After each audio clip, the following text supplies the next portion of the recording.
Si vous désirez vous lancer dans l'aviculture, soit en tant qu'éleveur, soit en tant que distributeur des œufs de poule, cette vidéo est faite pour vous. Bonjour, je suis Jean-Cyr Mekamedep, auteur du programme Entreprendre et réussir en Afrique, qui est un programme qui vous aide à lancer votre business ici en Afrique.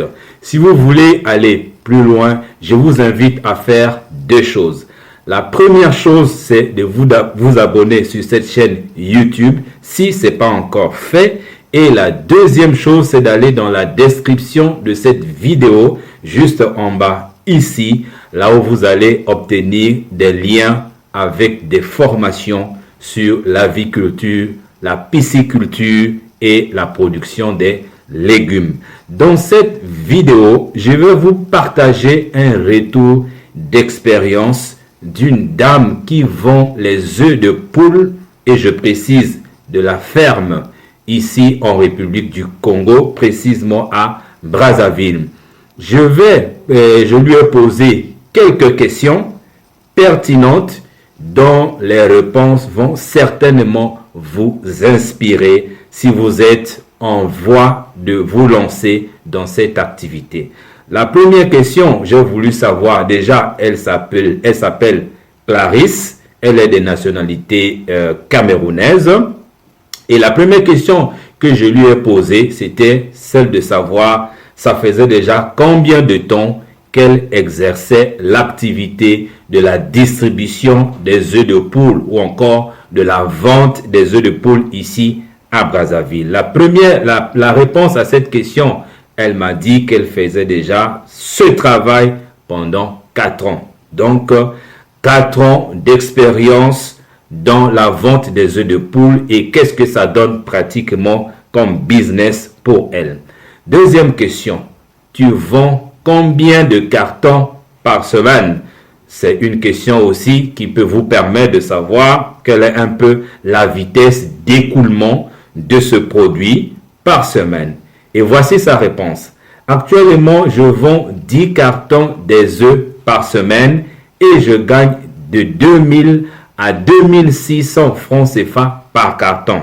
Donc, 20 000 à 26 000 francs CFA par semaine, soit 80 à 104 000 francs CFA de bénéfices par semaine, disons par mois, de bénéfices par mois, entre 80 000 à 104 000 francs CFA de bénéfices par mois. Et ça, c'est déjà une information qui peut vous inspirer, soit à vous lancer dans cette activité ou pas, soit en tant qu'éleveur, soit en tant que vendeur. Troisième question. Pourquoi tes bénéfices ne sont pas fixes? Vous avez constaté qu'on parle de soit c'est 80 000, soit c'est 104 000 francs CFA par mois. Et voici sa réponse. Ça dépend des saisons. Très important. Tantôt, il y a beaucoup des œufs sur le marché et on diminue le prix. Tantôt, les œufs sont rares et on vend cher. Vous êtes intelligent. La prochaine question que vous allez vous poser, mais à quel moment il y a surabondance des œufs de ferme sur le marché congolais et à quel moment il y a la rareté? Peut-être que dans la suite des questions, vous aurez la réponse à cette question. Une autre question que je lui ai posée. Pourquoi les œufs se raréfient sur le marché? Et voici sa réponse. Les œufs qui sont souvent rares sont les œufs de ferme. La production locale n'est pas stable. Ceux qui achètent pour manger préfèrent les œufs de ferme parce que les œufs importés ne mettent pas de temps. Ils pourrissent dans 2 à 3 jours, alors que les œufs de ferme peuvent être conservés pendant 3 semaines ou plus. Colossale encore information pour vous. Donc, la production locale est faible et n'arrive pas à couvrir les besoins. Tantôt il y en a, tantôt il n'y en a pas. Et ça vous a aussi donné une idée sur la durée de vie, si je peux parler en ces termes, des œufs importés et la durée de vie des œufs locaux, des œufs produits localement, et ce qui fait déjà une certaine préférence. Et d'ailleurs, si j'ai un conseil à vous donner, avant d'acheter des œufs, posez-vous la question, est-ce que c'est les œufs de ferme? Si la réponse est oui, vous pouvez prendre. Si c'est les œufs importés, attention, ça risque d'être un poison pour votre santé. Et une autre réponse à cette même question concernant ce qui justifie la rareté des produits des œufs de ferme sur le marché congolais. C'est seulement les revendeurs qui achètent les œufs importés parce que c'est moins cher pour avoir un bénéfice. Mais moi, je préfère les œufs de ferme pour éviter de se retrouver tout le temps avec les œufs pourris. Donc, si vous allez acheter chez elle et que vous ne trouvez pas les œufs, ce qui justifie aussi la rareté, c'est que sa préférence, ce sont les œufs de ferme. Pourquoi? Parce que si on achète les œufs importés et que ça pourrit au bout de 3 jours, et les clients ne viennent pas acheter au bout de 3 jours, qu'est-ce qui va se passer? Vous allez prendre tous les œufs et vous allez jeter dehors et c'est votre argent qui est parti. Et c'est l'une des difficultés ou l'un des problèmes dans lesquels se retrouvent souvent beaucoup des revendeurs. Non seulement ils ont des méventes, mais en plus les œufs sont pourris. Et même lorsque les gens sont venus acheter, les mêmes personnes reviennent pour faire des réclamations parce que effectivement, avant même que je ne liquide le stock, tous les œufs sont pourris. À ce moment-là, ça peut devenir aussi un problème. Donc, le bon choix, c'est celui des œufs de ferme. Mais le problème, c'est qu'on n'en a pas en quantité suffisante sur le marché pour satisfaire le besoin. C'est donc une invite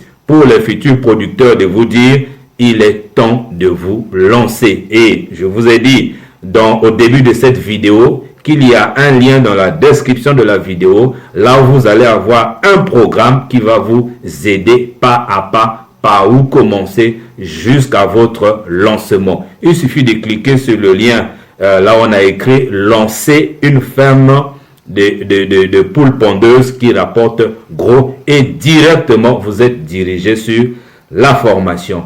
Une autre question, combien coûtent les œufs importés? Une question que vous pouvez vous poser. Ça coûte autour de 29 000 francs CFA, alors que les œufs de la ferme coûtent autour de 31 à 34 000 francs CFA par carton. Donc, vous voyez, il y a une légère différence au niveau des prix et c'est la grosse tentation qui pousse certains revendeurs d'aller vers les œufs importés alors qu'il y a un bémol à cela. Mais les œufs de la ferme coûtent légèrement cher. Les œufs importés, 29 000. Les œufs de la ferme, 31 000. C'est vrai que la différence n'est pas aussi élevée que ça, mais il y a une préférence à faire. Il y a un choix à faire. Alors, une autre question. Quelles sont les difficultés que vous rencontrez dans cette activité de distribution des œufs de poule? Les difficultés, c'est qu'il n'y a pas beaucoup de producteurs des œufs de ferme au Congo. C'est ce qui fait que ça soit cher et rare. Parfois, tu as l'argent, mais il n'y a pas des œufs. Ça, c'est vraiment une nouvelle qui fait chaud au cœur pour un producteur, pour des producteurs que vous êtes, que nous sommes. Il y a donc urgence à vous lancer. Vous voyez que dans cette vidéo, je vous fais un peu la chaleur à vous lancer dans cette activité parce que le besoin est vraiment réel et la preuve est là. Vous êtes là en train de suivre le retour de terrain de quelqu'un qui est là depuis 4 ans. L'autre problème, c'est que je perds des œufs si les clients n'achètent pas. Pour éviter ça, j'ai réduit la quantité que j'achète et surtout par rapport à la crise économique. Là aussi, ça demande à mettre certaines stratégies de marketing et de vente, ce que la majorité des petits revendeurs ne font pas, bien qu'ils aient déjà des clients, des hôtels, des supermarchés, ainsi de suite, mais il leur manque quand même une petite touche au niveau du marketing et de la vente. N'oubliez pas ça si vous voulez rentrer dans cette activité. L'autre risque, ce sont les casses qui ne manquent pas à chaque livraison. Alors, il faut aussi faire attention à cela parce que lorsqu'il y a la livraison, il n'est pas rare qu'il y ait des œufs qui se cassent. Moi, je vous conseillerais de négocier un ajout de quelques œufs chez votre vendeur afin de couvrir ce risque-là. Ça peut être 5% ou 10% de votre commande. Et là, ça va vous rassurer quand même. Bon, ce qui est aussi bien, c'est que dans la plupart des cas, selon les informations de terrain que nous avons ici, c'est le vendeur qui livre les œufs chez, c'est le grossiste ou le fermier qui livre les œufs chez le revendeur. Et s'il y a des œufs qui se cassent, ça se fait vraiment devant lui. Et la dernière question que je lui ai posée, j'ai posé à Madame Clarisse, nous sommes au mois de décembre. C'est la période de rareté des œufs ou c'est la période d'abondance? Et voici sa réponse. En ce moment, c'est la période de rareté des œufs de ferme. Mais il y a des œufs importés. Et là, ça vient de répondre à la question que vous avez peut-être eue au début de la vidéo. Quelle est donc la période appropriée? Vous connaissez désormais que décembre, ça fait partie. C'est vrai que le marché peut changer. Ce que je dis n'est pas équivoque, mais au moins, c'est déjà des informations qui peuvent vraiment vous aider. Mais il y a aussi une surprise que je voulais vous partager dans cette vidéo. C'est que pendant que nous faisions ce travail avec Clarisse, j'ai vu qu'il y a 2 clients qui sont rentrés dans son magasin pour venir acheter les œufs chez cette dame, alors que nous étions en plein entretien. Ça veut dire quoi? Ça veut dire que ça marche, ça fonctionne. Si vous avez aimé cette vidéo, n'oubliez pas de me faire un commentaire dans la description ou dans la place qui est réservée aux commentaires. Posez-moi les questions sur l'aviculture en général, sur les œufs de poule en particulier, et comme ça, je verrai dans d'autres vidéos comment est-ce que je peux bien vous aider. N'oubliez pas de vous abonner sur cette chaîne YouTube, partagez cette vidéo, allez prendre la formation qui est dans la description et je vous retrouve dans les prochaines vidéos. Merci beaucoup.